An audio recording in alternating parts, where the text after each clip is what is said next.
Assalamualaikum warahmatullahi wabarakatuh guys. Selamat datang di Biologi Ciamica, sebuah channel yang membahas tentang kajian biologi dan lingkungan. Semoga memberikan manfaat dan jangan lupa untuk subscribe, like, dan komen ya guys. Selamat menyaksikan. Assalamualaikum warahmatullahi wabarakatuh. Oke, berjumpa lagi guys pada channel Biologi Ciamica. Oke, jangan lupa subscribe, like, dan share jika diperlukan. Terima kasih sebelumnya. Kita akan membahas tentang kajian umum mikrobiologi. Semoga bahasa ini ada manfaatnya bagi kalian semua, terutama fans-fans setia dari channel saya.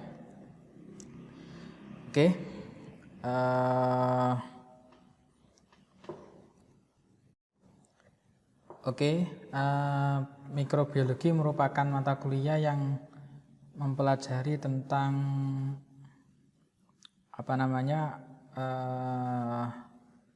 makhluk, tentang mikroorganisme ya.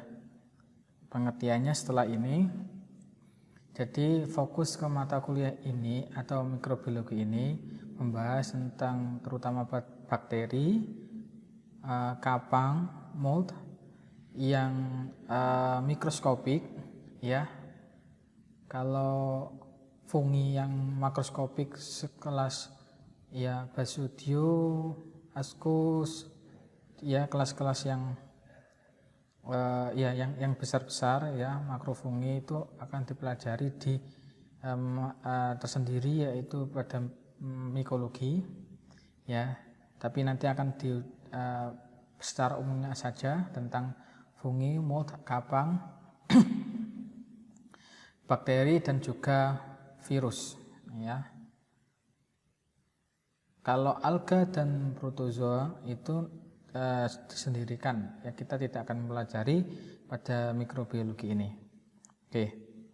Kemudian apa sih pengertian mikrobiologi ya? Sebelumnya ini ya, gambar ini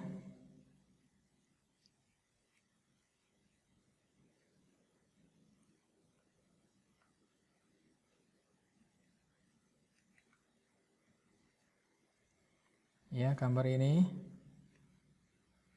itu bukan dicat atau yang lainnya itu ya.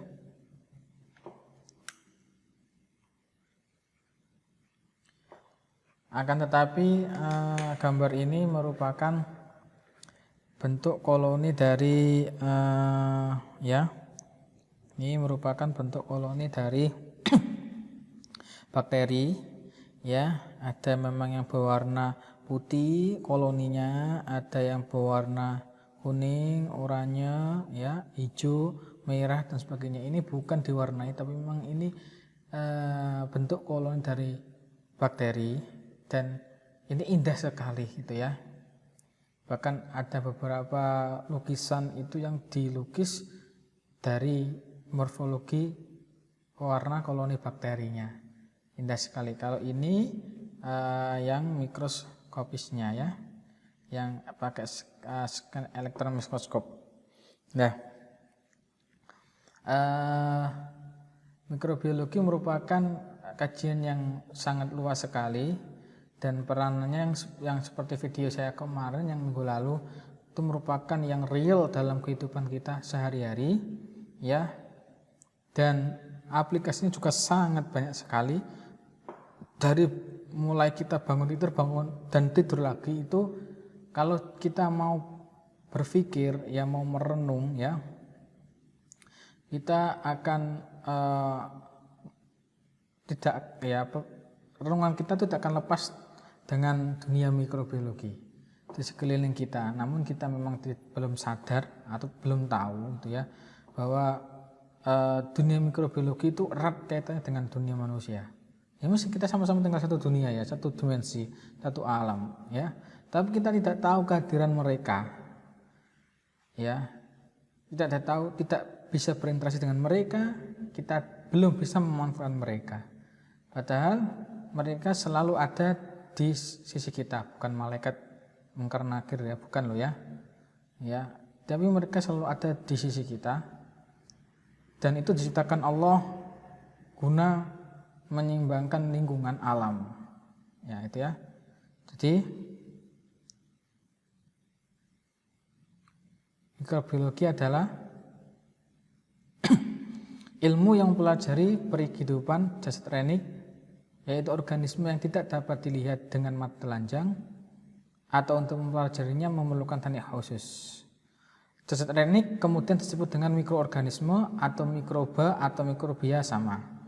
Contohnya ini koloni bentuk lopi-lopi, ini koloni ya. Ini koloni. Nah, ini koloni.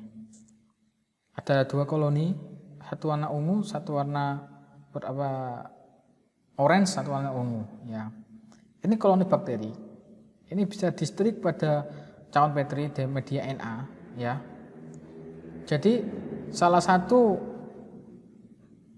teknik khusus ya, salah satu teknik khusus yang digunakan dalam mempelajari mikro ialah dengan menumbuhkannya pada media padat sehingga dia tampak koloninya. Dan nanti akan menjadi pembeda antara jenis-jenis bakteri berdasarkan morfologi koloni. Ya. Tidak bisa dilihat atau tidak dapat dilihat dengan mata telanjang, ya. Artinya kalau ingin melihat ingin melihat mikroorganisme atau mikroba melalui mikroskop, tapi tidak serta-merta dalam mikroskop kelihatan. Misalkan kalian menetes air dan melihat pada mikroskop, pada air, tetes air itu ada mikrobanya atau mikroorganisme, bakteri, virus atau kapang, tidak akan terlihat seperti itu ya. Oh iya, ada bakteri, virus, kapang, nanti ada fungi, nanti ada selain kapang ada yeast. Ya, yaitu fungi yang uniseluler, tapi mikroskopik. Tapi dia eukariotik. Ya, seperti itu ya. Jadi tidak serta-merta lihat mikroskop, tapi ada teknik-teknik khusus agar manusia bisa mempelajari atau melihat mikroorganisme, mikroba atau mikrobia. Ya, ada teknik khusus, ada pewarnaannya, ada bagaimana teknik membuat preparatnya, ya, bagaimana menumbuhkan, pertama bagaimana mengisolasinya, bagaimana dia mengidentifikasinya, bagaimana dia menumbuhkan di media yang dia sukai untuk bisa hidup, ya, untuk dia bisa melihat pergerakannya dia bagaimana, itu ada teknik-teknik khusus dan itu perlu dalam mempelajari ilmu mikrobiologi. Jadi ilmu mikrobiologi ialah ilmu yang mempelajari perhidupan jasad renik atau mikroorganisme atau mikroba atau mikrobia, yaitu suatu organisme yang tidak dapat dilihat dengan mata telanjang, dan untuk mempelajarinya dibutuhkan teknik khusus. Oke. Nah, kemudian ketika studi mikrobiologi atau mikroba, ya, mikroskop pasti ukurannya mikroskopik karena kita butuh bantuan mikroskop untuk melihatnya. Tidak hanya itu, kita butuh teknik yang lain, ya. Tentunya ada bakteri, ada virus, ada jamur, kapang, mold, yeast, gitu ya. Kemudian yang kedua, memerlukan teknik khusus untuk mempelajarinya. Di antaranya biakan murni, ya, ini antiseptik atau bisa disebut teknik aseptik, ya, teknik untuk mencegah kontaminasi terjadi dan agar yang kita kerjakan sesuai dengan apa yang kita inginkan dan tidak ada ikut campur mikroorganisme yang lain, karena kecil sekali kita sulit, ya. Pada gambar ini, ya, didapatkan banyak sekali koloni, kemudian memisahkannya gimana? Ada teknik khususnya lagi, gitu ya. Berdasarkan apa? Morfologi koloni nanti ada bagaimana morfologinya, bentuknya apa? Bentuknya bulat, roset, cekung, apa? Bagaimana permukaannya, konveks atau cembung, ya, macam-macam, ya. Kemudian diperlukan pewarna. Iya, supaya bisa melihat nanti secara mikroskopisnya. Ini koloni, satu koloni bisa jutaan bakteri. Misalkan, ya, ini kalau bakteri. Kalau virus tidak perlu biakan murni ya, tapi medianya bukan media seperti bakteri, tapi medianya sel hidup. Jadi perlu sel hidup. Jadi kita harus melakukan kultur sel dulu, bayangkan, untuk mempelajari virus. Ya. Kemudian karena nanti virus merupakan benda mati jika tidak berada dalam sel inang. Tapi kalau dalam sel inang dia menjadi organisme, dia bisa memperbanyak diri. Nah, itu. Kemudian mold, kapang juga sama. Jika perlu membiarkan secara murni, perlu tahu karakter medianya yang cocok apa. Kemudian juga perlu pengecatan juga, melihat tipe-tipe sporanya, kotak sporanya gimana, stolonnya gimana, hifanya bagaimana, gitu, macam-macam, ya. Ya, jadi perlu adanya teknik ini ya, teknik khususnya. Oke. Kemudian, jadi mikrobiologi ialah jadi ilmu yang mempelajari tentang mikroba. Apa itu mikroba? Organisme yang berukuran kecil sehingga dibutuhkan mikroskop untuk mempelajarinya. Lah, kegiatan untuk mempelajarinya itu ada dua jenis yang kita lakukan. Pertama, kita harus mengetahui ragam jenis mikroba. Dia digolongkan bakteri. Bakteri juga nanti ada dua, ada bakteri, ada archaebacteria. Kemudian dia digolong masuknya fungi ya. Mold dia yang kapang, yang fungi kapang, mold yang yang mikroskopik atau makroskopik, terutama yang kita pelajari ada yang mikroskopik ya, misalkan dari kelompok Ascomycotina, Deuteromicotina gitu ya. Kemudian contohnya Aspergillus itu ya, Rhizopus, Boviria gitu, kelas-kelas seperti itu. Kemudian jika bakteri, dia terbentuk golongan bakteri apa? Kalau dilihat dari warna, ya gram, ada gram positif, ada gram negatif, dan sebagainya banyak. Kemudian pekerjaannya untuk apa? Ya, dia setelah diketahui jenis bakterinya, ini mikrobanya, ini misalkan ya ini bermanfaat untuk apa? Nanti treatmentnya beda. Oh ini penyebab penyakit, misalkan diare. Oh ini treatmentnya beda lagi untuk pekerjaannya, ya. Jadi bahasan mikrobiologi ini merupakan bahasan yang sangat luas sekali, oke? Next. Jadi mikrobiologi tidak sekedar mempelajari mikrobia atau mikroba secara taksonomi belaka, melainkan juga mendalami peran mikroba dalam timbulnya penyakit pertama, ya. Diare, taber, tipes, ya, demam, flu, ya. Virus, bisa flu, hepatitis, banyak macamnya penyakit yang semua itu hampir semuanya penyakit disebabkan oleh makhluk mikroorganisme atau mikroba, ya. Dari penyebab penyakit timbul dunia kedokteran, timbul dunia alat-alat medis, ya, teknik biomedik itu ada, timbul farmasi, obat-obat untuk mengalahkan atau membunuh mikrobia tersebut, mikroorganisme tersebut. Muncul banyak ilmu, banyak keahlian, banyak usaha dari belajar mikrobiologi yang penyebab timbulnya penyakit, ya. Kemudian belum lagi pada lingkungan, dia bisa apa? Dia sebagai pengurai kah? Dia bisa ini itu, banyak sekali yang semuanya bermanfaat, ya. Produk-produk yang dihasilkan mulai dari makanan, minuman sampai tekstil sampai apapun bisa dilakukan, ya.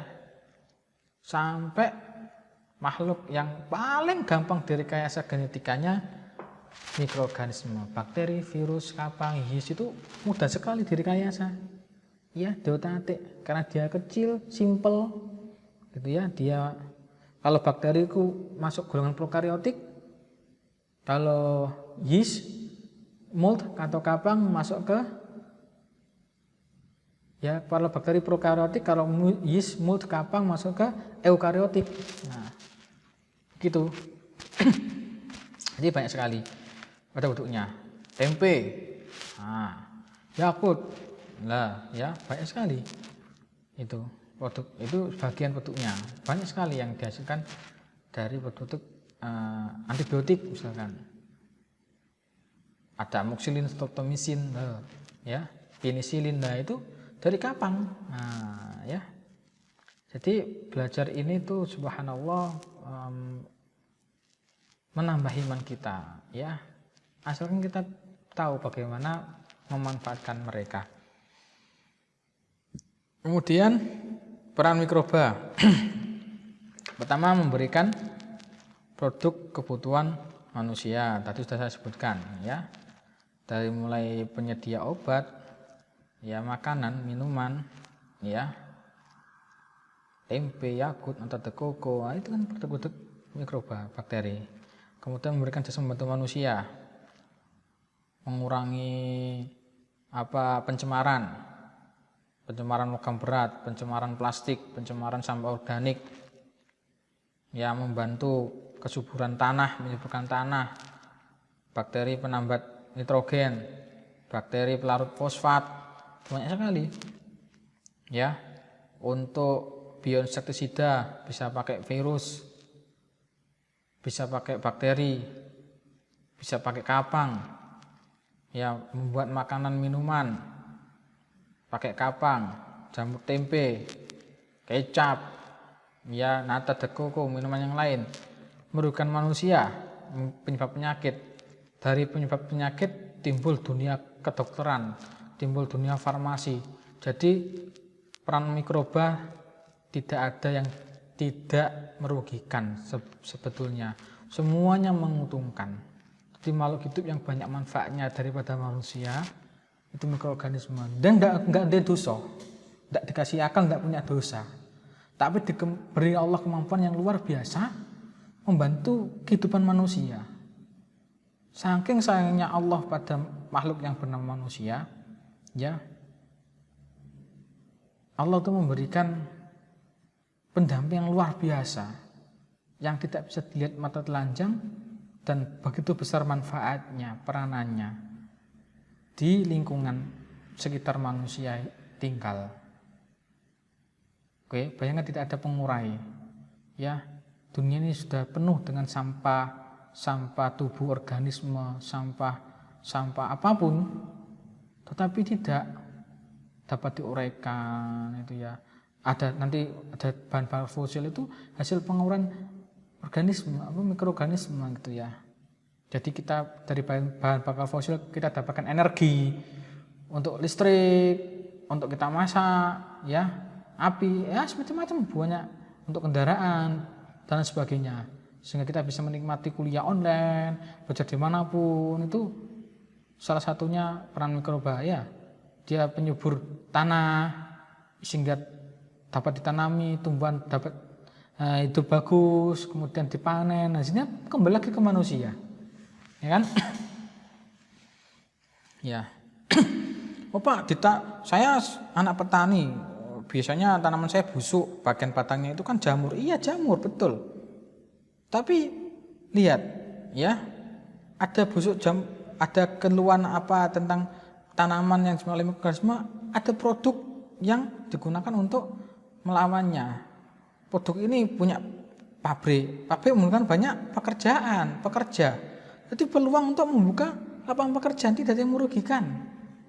Tidak ada yang merugikan. Semuanya bakteri itu, mikroba itu menguntungkan. Ya. Maka sayangilah mereka, ya, dan lindungilah mereka, ya. Jumlahnya lebih banyak daripada jumlah kita manusia. Jumlah vertebrata yang tampak atau kingdom animalia itu lebih banyak bakteri, kingdom monera. Iya, jumlahnya yang belum diketahui malah banyak, gitu ya. Kemudian alasan mempelajari mikrobiologi. Pertama, mikroba bagian dari lingkungan manusia karena itu penting bagi kesehatan. Ya, penyakit, misalnya antibiotik, jamur untuk dimakan membuat mamin apa? Mamin ialah singkatan, yaitu makanan dan minuman. Oke. Kemudian belajar mikrobiologi dapat memberikan wawasan tentang proses kehidupan di dalam makhluk hidup lain.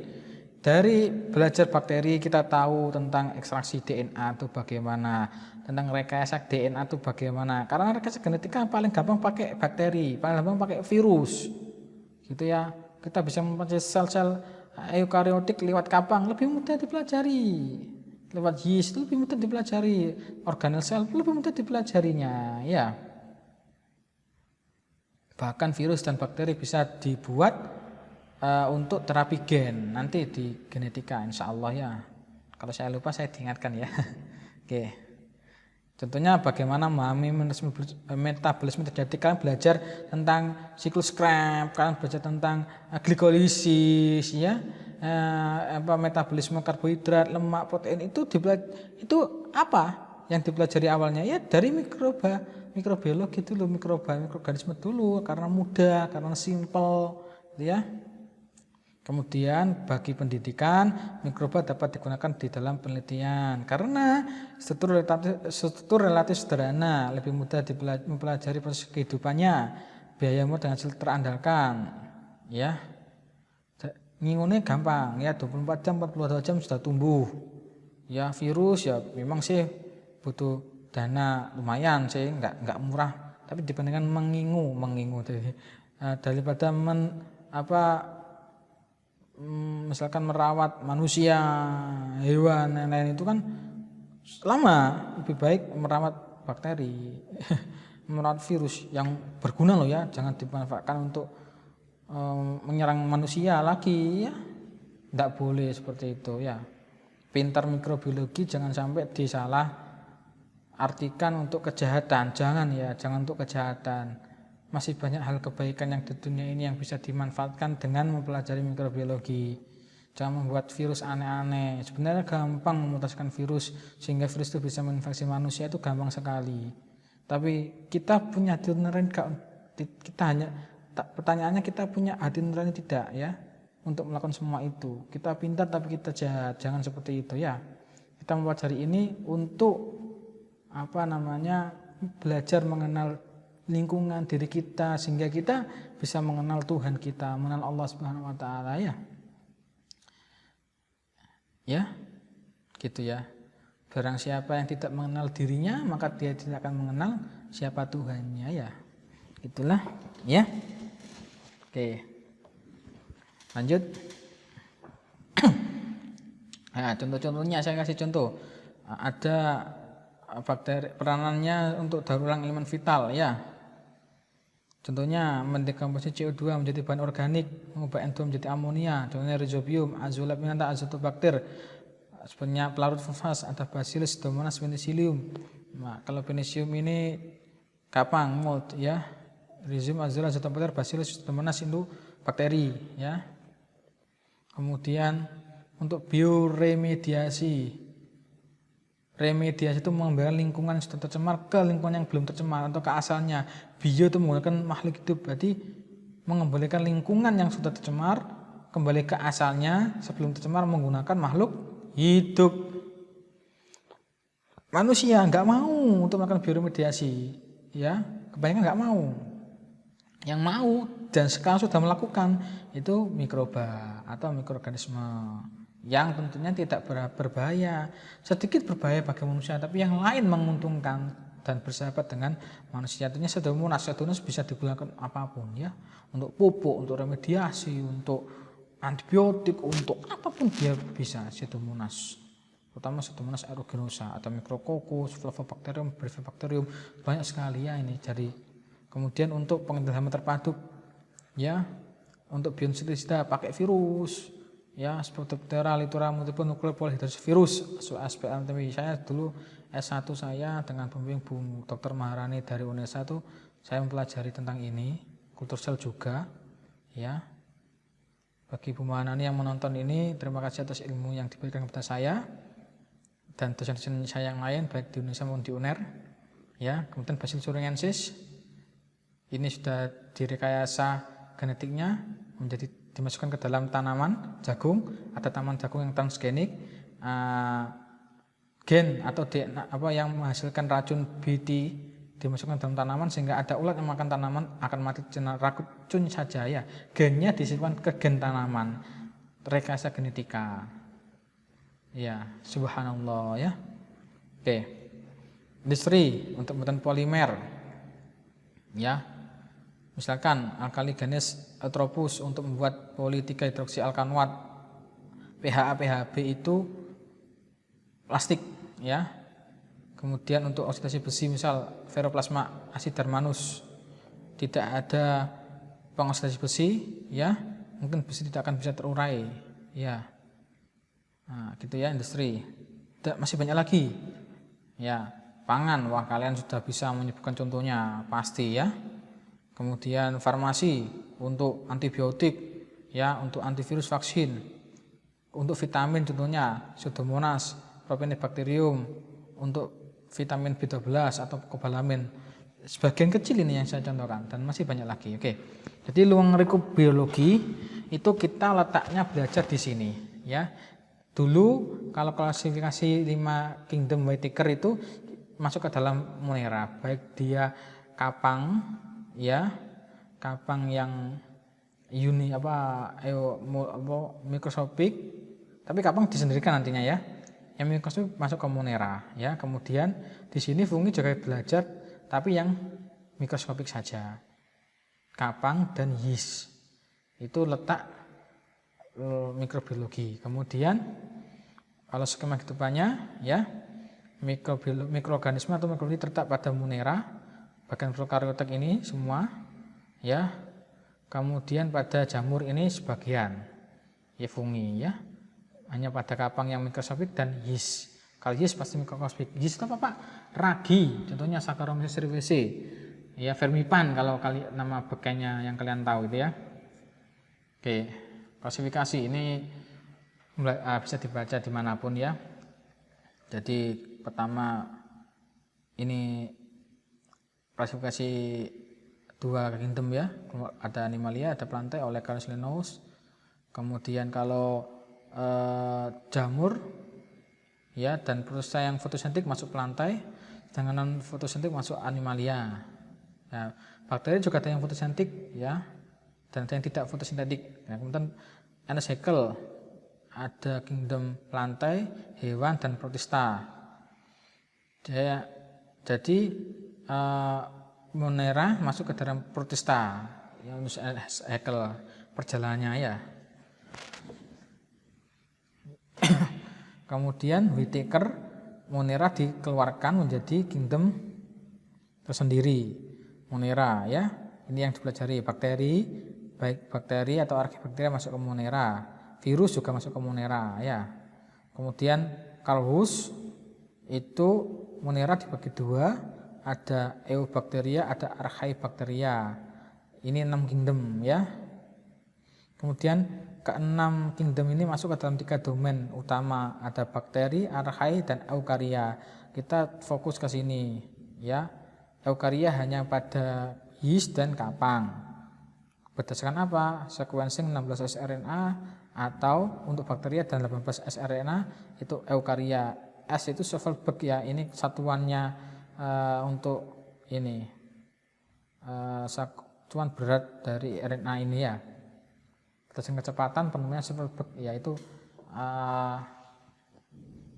itu satuan. Sejarah ya, pertama kali dari Robert Hooke ya, teori sel, dia bisa menggambarkan berbagai jenis kapang ya dalam bukunya Micrographia gitu ya. Kemudian ketemu Anthony van Leeuwenhoek yang menemukan mikroskop, kemudian dia bisa mendefinisikan bakteri, dia menggambarkan ada bakteri yang bentuk batang, dia tulis Bacillus ya, ada yang bentuk bulat Micrococi, ada yang bentuk spiral Microtorix dan sebagainya, nama-nama Latin. Pertama kali yang mengamati bakteri adalah Anthony van Leeuwenhoek dengan mikroskopnya. Kemudian muncul teori-teori perkembangan zaman. Pertama ada Generatio Simonane yang mengatakan bahwa makhluk hidup muncul secara tiba-tiba. Contohnya dalam daging tiba-tiba muncul belatung ya. Itu. Kemudian ini dibantah dengan teori kuman penyakit, yaitu bahwa mikroorganisme kuman bisa menyerang organisme dan lain dan menyebabkan penyakit. Nah. Francisco Redi ya, yang menolak generasi Spontonai, yang mendukung John Needham ya.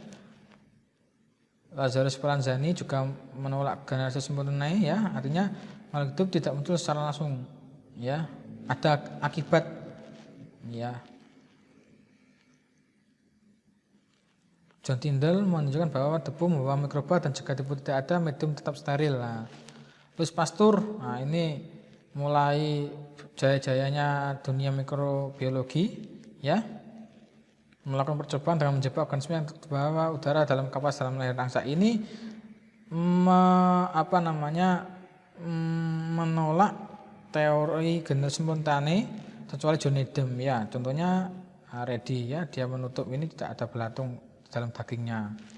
Kemudian layar angsa ya, jadi ini ada kaldu dimasak. Ternyata kalau tidak dibuat seperti ini dia akan tumbuh busuk, ada makhluk organisme yang lain. Ini kan menolak, kalau ini menolak generasi spontane bahwa di layar angsa ya nanti angin yang masuk akan tertambat di sini, jadi tidak ada mikroorganisme masuk ke sini sehingga ini tetap steril. Tidak ada kehidupan di sini, maksudnya seperti itu, menolak itu. Bahwa malah itu muncul tidak langsung serta-merta muncul, tapi ada akibat, ada sebab akibatnya itu, ada prosesnya seperti itu ya. Kemudian kemajuan dalam mikrobiologi dan kemudian teori penyakit mengendaki penolakan terhadap teori generasi spontane yang dilakukan oleh Redi, Spallanzani dan Louis Pasteur. Nah, Louis Pasteur itu orang yang pertama kali mengembangkan vaksin ya. Jadi waktu zamannya Pasteur ada anjing gila yang terkena virus dan itu menggigit orang ikut sakit juga, gila ya, sakit rabies ya. Ternyata ada keluarga Pasteur yang terkena, kemudian Pasteur mengambil darah dari anjing itu kemudian menyuntikkannya ke dalam kelinci yang diternak yang dirawat di laboratorium dia. Kelinci itu mati, kemudian tulang belulangnya dihancurkan, direburkan ya. Suatu saat ada seorang ibu yang tidak punya apa-apa ya, miskin, dan anaknya yang terkena rabies datang ke Louis Pasteur memohon diberikan obat. Ya, Pasteur bilang, saya nggak punya obatnya. Ternyata si ibu itu memaksa terus, akhirnya Pasteur memberikan tulang kelinci yang sudah dihancurkan tadi, yang sudah diberi virus rabies sebelumnya. Ternyata anak itu sembuh. Nah, baru Pasteur berpikir tentang vaksin. Ini vaksin pertama kali yang ditemukan. Ya, tahun berapa tadi ya? 17 berapa tadi ya? Vaksin rabies pertama yang ditemukan. Ya. Kemudian jasa Pasteur muncul yang sampai sekarang digunakan ya, selain vaksin ada namanya metode pasteurisasi. Ya, metode untuk menghilangkan mikroorganisme yang tidak diinginkan atau penyebab makanan itu busuk ya, sehingga tidak bisa dipakai itu ya. Dan masa keemasan dunia mikrobiologi dimulai dari ditemukannya postulat Koch oleh Robert Koch. Setelah ini istilah postulat Koch dan ini wajib dihafal oleh orang-orang yang mempelajari mikrobiologi, karena dengan postulat ini ilmu mikrobiologi semakin berkembang dan semakin berkembang sampai sekarang. Dan temuan-temuan bermakna, dan kemudian dalam bidang khusus ada mikrobiologi terapan, kedokteran, farmasi, mikrobiologi pertanian, ekologi mikroba, fisiologi mikroba, banyak sekali ya, sampai menjadi jurusan tertentu ya, fak tertentu. Oke. Next. Nah ini ya postulat Koch. Dari postulat ini yang dicetuskan oleh Robert Koch, perkembangan ilmu mikrobiologi sangat luar biasa, dan kalian yang mengambil mata kuliah mikrobiologi ini harus hafal di luar kepala. Pertama, isi postulat Koch. Kalau penyakit sedang berjangkit, maka penyebab penyakit pasti dapat di situ. Nah, contohnya ya, misalkan di Tulungagung, misalkan ya, di Tulungagung daerah Pesokandang misalkan ya, ada orang terkena gatal-gatal, dia bernanah kemudian ya, dan itu satu desa kena semua. ya. Di desa itu terjangkit penyakit, ya. Kemudian nggak usah jauh-jauh, penyakit pasti ada di situ, di desa itu, desa pelosok kandang misalkan, ya. Nomor 2, ya, misalkan COVID-19 itu muncul di Wuhan, ya di Wuhan itu penyebab penyakitnya mulai pertama kali ada, gitu ya. Dan yang kedua, penyebab penyakit dapat diisolasi dan dibiarkan secara murni. Ada seorang peneliti ke pelosok kandang, ngambil 1 orang yang terkena penyakit tadi, nanaan tadi, diambil, ya, kemudian diisolasi, dibiarkan secara murni. Udah dapat, tapi belum tahu ini apa. Kemudian untuk menguji coba benar nggak yang ini tuh dapat menyebabkan penyakit kembali, diuji coba mengikuti protokol yang nomor 3. Penyebab penyakit bila disuntik pada hewan yang sehat menimbulkan gejala yang sama dengan gejala pada hewan mula-mula. Diberikan ke yang lain misalkan, ya, tapi nggak boleh ke orang loh, ya, ke hewan. Ternyata hewannya memiliki gejala yang sama dengan manusia tadi yang ada di pelosok kandang, ya. Kemudian yang keempat, penyebab penyakit dapat diisolasi dari hewan yang kedua. Dari yang tadi hewan yang kedua diisolasi diambil. Ternyata ini bakteri. Ternyata ini kapang gitu, ya. Ini virus. Nah, seperti itu, ya. Tidak hanya untuk penyakit, tapi untuk hal-hal yang lain. Contohnya, ya, kita ikuti nomor 1. Kalau penyakit sedang berjangkit, penyebab penyakit pasti terdapat di situ. Ya, nomor 1 yang ini, ya. Misalkan untuk penelitian baru, ya. Kalian jalan-jalan ke pelosok kandang, misalkan, ya, ke timurnya KIP. Ada sungai.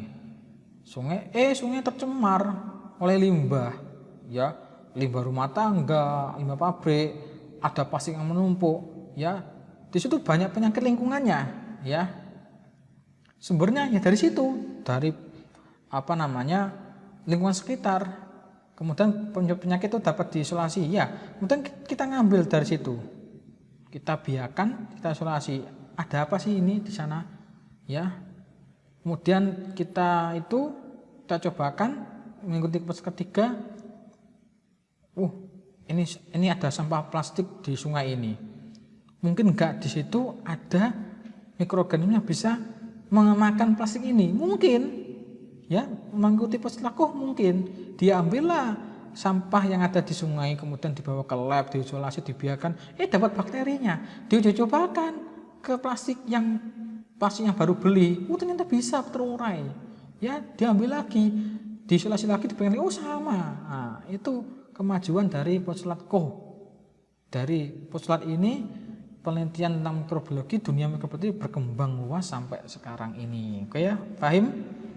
Ya, harus paham dan harus hafal. Oke, next. Nah, ini yang saya jelaskan tadi, ya. Jadi ini ada animal, hewan yang sakit, diambil darahnya, di vortex, dia dipisahkan, ya, disentrifuge, dipisahkan antara supernatan dan peletnya, kemudian peletnya diambil, dibiarkan ke dalam media padat di dalam cairan Petri. Timbul bakteri, ini diberikan kepada hewan yang sehat. Kemudian hewan sehat itu mengalami gejala yang sama dengan hewan yang sakit tadi yang awal, diambil lagi, ternyata biakannya sama dengan ini. Ini selaku, ya. Oke, lanjut. Sesako yang lain mengembangkan teknik untuk mengisolasi organisme, ya. Kemudian mengidentifikasi bacillus yang menyebabkan penyakit tuberkulosis, ya. Antraks, ya, penyakit antraks yang pertama kali juga yang menemukan Robert Koch, mengembangkan tuberkulin, protein, ya, dan mempelajari berbagai penyakit di Afrika dan Asia. Kemudian usaha untuk menghindari infeksi dilakukan oleh Lister dan Samuel Lewis. Dia memberikan sumbangan pada sanitasi yang semakin membaik dalam kedokteran dengan menerapkan teori kuman dan menggunakan teknik aseptik. Ya, teknik untuk melakukan agar terhindar dari mikroorganisme yang tidak diinginkan, ya, minimalisir, ya, mikroorganisme yang tidak diinginkan. Oke, sekian kajian umum mikrobiologi, semoga ada manfaatnya. Kalau saya kecepatan, kalian bisa mengulang-ulangi lagi video ini, dan semoga bermanfaatnya. Sampai bertemu di kajian selanjutnya ya. Sekian, assalamualaikum warahmatullahi wabarakatuh.